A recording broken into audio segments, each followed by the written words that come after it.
Hello everybody, Skid3422 here, and today we'll be doing a tour of Beta Crescendo. Starting the game places you into the Crimson Cauldron spawn area, but with messed up lighting. Looking to the right are a few Maker Pen blunderbusses made out of a normal flintlock, but configured to fire like modern blunderbusses. Going through the door, we are met with dev textures, lots and lots of dev textures.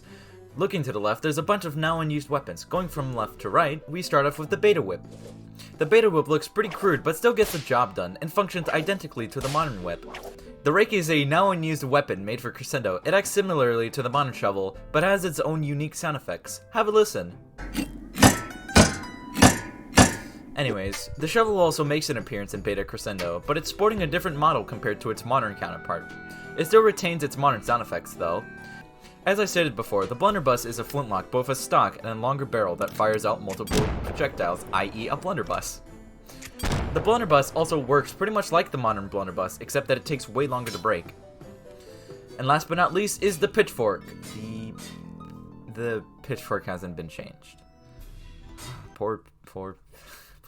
Moving on to the right, we are met with a flintlock pirate dressed with a hat and robe and a bunch of goblins. Moving on is a little park area with a bench. To the right of the park area is a bottle skeleton that throws bones, alongside even more goblins. Going down to the underpass, we're met with more bone skeletons, some spawning in the underpass, and some even spawning on the bridge.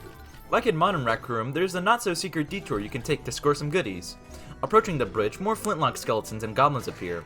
Exiting the bridge, we're presented to a crashed carriage. To the right of the crashed carriage is the entrance to the mansion. But the entrance is protected by two flintlock skeletons, a flying goblin, and even more goblins.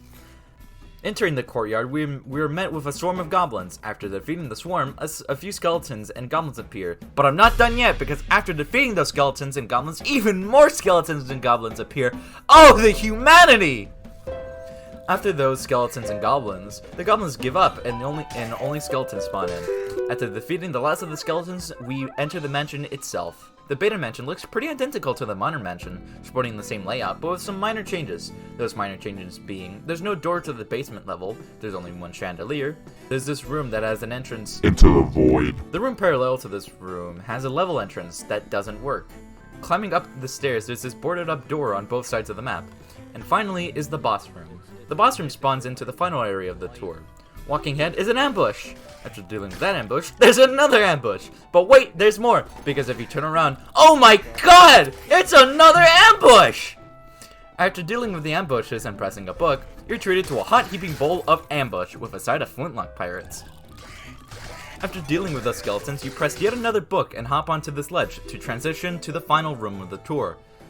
Heading to the left, we are met with more skeletons. After defeating those skeletons and start crossing the bridge, skeletons suddenly appear from both sides, sort of like that scene from the Left 4 Dead Sacrifice teaser, but way less dramatic.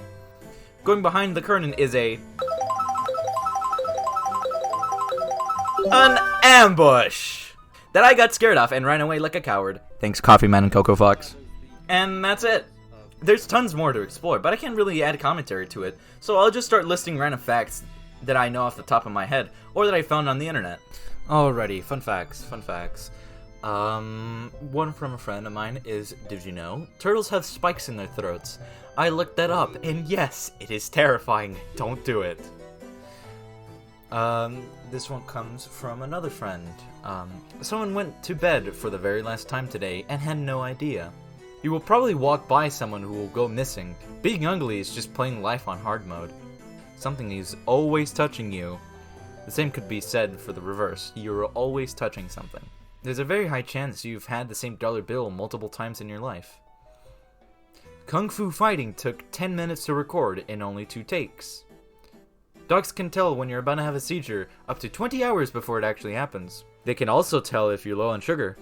If you're gay, then you might like men.